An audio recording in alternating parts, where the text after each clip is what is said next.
So, how do you shift your thoughts and feelings about working remotely to ensure optimal success?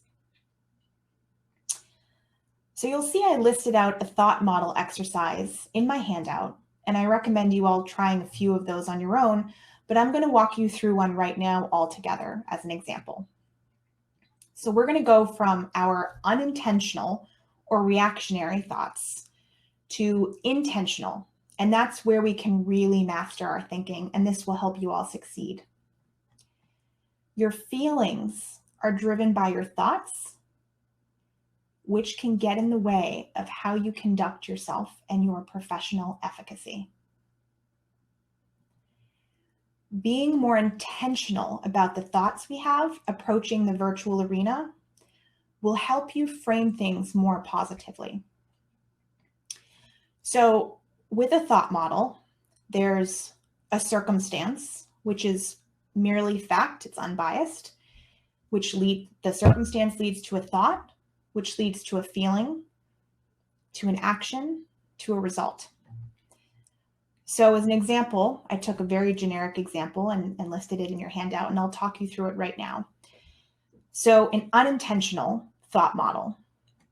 The circumstance is perhaps you just found out that you're being asked to stay home completely. You're not going to be returning to the office. So you're going to be working from home full time. So the circumstance is, I won't see my colleagues or boss daily anymore. Just fact. Your reactionary thought to that is, well, how could I possibly do my job isolated and alone, never seeing my boss? About that, you start feeling sad, doubtful, anxious, and stressed. And the action that comes from that is you start to become more inward, reactive, less communicative, and more passive, possibly even assuming that it's personal, that you don't hear from people as frequently now. And that results in a loss of time and energy, approaching your workday through a filter of frustration, maybe even insecurity. So we're going to now move into an intentional thought remodel. And once you start practicing this, you can do it, on the spot in your head, in any life situation, really. It's a great tool. So the circumstance doesn't change. It's still, I won't see my colleagues or boss daily anymore. So you think, how would I like to think about this? What thoughts are going to serve me well? Well, I'm choosing to think. This provides an opportunity to explore new means of communication. And about that, I'm feeling motivated, curious, and challenged. And the action coming from that is I decide to initiate and schedule regular virtual check-ins to achieve my desired outcomes. And this results in a shift from the physical absence to a virtual presence, nurturing relationships in innovative ways. And this is thus a positive result. So laying the foundation to thrive while providing virtual support really starts with your mindset. So practicing those thought models almost daily is really helpful. I still do them on a regular basis. With the shift from a traditional office, there are nuanced challenges with supporting an executive virtually. And it's always important to promote quality support regardless of your location. I'll keep reiterating this. There are some specific practices and tools that I employ to set myself up for success within a virtual role. So first and foremost, I set up what I call my infrastructure.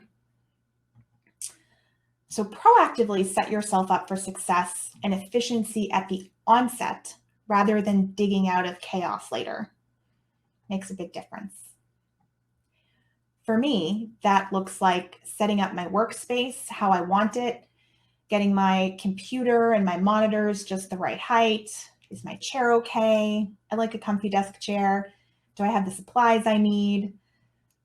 Working virtually doesn't mean you have to rough it like you're at sea. Companies want their employees working virtually to be happy, but it's up to you to speak up and advocate for what you need. While it's unlikely any of our remote workspaces will look like the perfectly appointed pictures we see on Pinterest, although wouldn't that be nice? Making your space your own in little ways that matter to you is important and really makes a difference. For me, again, I have certain pens that I like, certain notepads in particular. I like my comfy desk chair.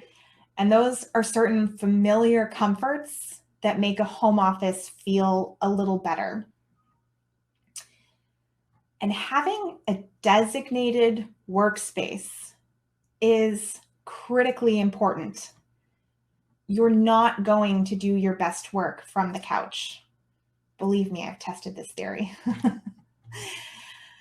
Having a designated workspace really makes all of the difference. Do you use a paper filing system or a virtual one? What does that look like? Do you need supplies? If so, order them. It's almost like when you go on a trip and you need to have everything you could possibly need packed. Approach setting up your workspace the same way to support your own success. Next, set up your systems optimally to keep yourself organized and efficient.